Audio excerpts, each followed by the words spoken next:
Hello everybody, this is AG here, back with another ASMR Creepypasta. Today we are going to be reading Obsessive Compulsive, written by Creepypasta on December 16th of 2013. Let's get right into it. Hello, I suffer from obsessive compulsive disorder, which is an anxiety disorder in which people have unwanted and repeated thoughts, feelings, ideas, or behaviors. In other words, my life is a systematic pattern. But yesterday I experienced a flaw in my own system. I woke that morning in my lakeside home promptly at 6:45 a.m. as I do every morning. Before leaving my bedroom, I make sure to touch the doorknob 3 times. I have to. I need to. On my way downstairs, I made sure not to step on the second to last step. I never touch that step. I just can't. I made my usual breakfast of toast, scrambled eggs, and black coffee. I never eat anything else in the morning, just always those 3. Turning my iPad on, I made sure to check the local news, headlines, like usual, but today something was missing. I couldn't place my finger on it. Did I forget something? The strange feeling just lingered on with me all the way to my car. On my way out the front door, I made certain to lock my door, then unlock it and lock it again. Driving to work, I couldn't help but feel like a part of me was missing. What did I miss? How could I possibly have missed it? I hoped that feeling would surpass while at work that day. It didn't. It stayed with me for 12 whole hours.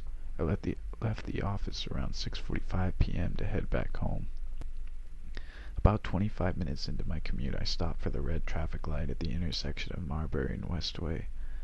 But as the light turned from red to green, I couldn't help but feel that strange sensation again. The only other person near me was the man driving behind me. He blared his horn for me to get going, but instead of accelerating, I just unrolled my window and motioned for him to go around me. He did.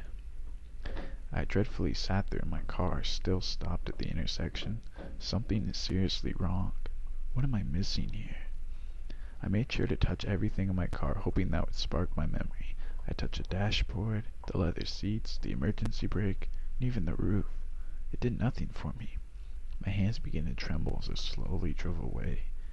This isn't right. I don't like this. Arriving home, I pulled my '74 Mustang into the garage. I wash the car every weekday, never on weekends. I only wash the front of the car and the back, never the sides, no matter how dirty they get. I never wash the sides. I simply just can't. But something else seemed to be missing from my daily routine as I washed. No, not again. First the news, then the intersection, now this. Finishing up with the car, I jogged out to the backyard. Only jog. Never walk, never run. Opening up the tool shed, I felt yet another thing missing from my pattern. I screamed, "This isn't right, this isn't right, this isn't right." I stumbled out the shed and gazed out at the lake. It always seems to calm me down when my anxiety got out of control. But tonight, all I want to do is sleep. I need to finish this day. The next morning, I awoke at 6:45 a.m., touched the doorknob 3 times, made sure not to step on the second to last step on my way to the kitchen. I prepared my toast, scrambled eggs, black coffee. I turned on the iPad, browsed the local news. It's still missing. I became aggravated. What could it possibly be? I began to feel nauseous. Hurrying out the door in a vicious rage, I quickly locked the door, unlocked it, and locked it again. I drove off to work. I tend to get a lot of work done when I'm upset, strangely, so at least I felt some accomplishment when I left the office at 6:45 p.m. I drove fast on my way home. Very fast. What am I missing? I approached the red light at Marbury and Westway. Come on, think. A man was walking in the middle of the intersection on his way to the other side. Why can't I remember? The man's head spun as he noticed my Mustang coming straight for him at 85 miles per hour. I noticed him too. A wave of horror crossed over my face as I watched him dive to one side. I swerved into the same direction. A loud clunk was made as I crushed the man underneath my vehicle. Oh gosh. Jumping out of my car, I hesitated on what to do. He lay there in agony, making horrendous, guttering wails. I popped open the trunk to my Mustang, lifted the screaming man, and heaved him in. I drove. Upon entering my garage, I made sure to wash the blood off the front and the rear of the car. The sides were not necessary. After dragging his broken body out to the backyard, I jogged to the shed. Inside were black garbage bags, cinder blocks, and a hacksaw. After dismembering the man, I was able to fit both the remains and a cinder block into the bag.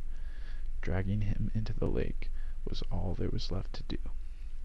The following morning, I made sure to walk at 6:45 a.m., get out of bed, touch the doorknob 3 times before skipping the second step on the way to the kitchen. While eating my toast, scrambled eggs, and black coffee, I browsed the local news on my iPad. The top headline, "Hit and Run Serial Killer Strikes Again." I smiled. Back to normal. Well guys, that was Obsessive Compulsive, written by Creepypasta. I hope you guys enjoy it. If you do, remember to leave a like and subscribe, and I'll see you guys next time.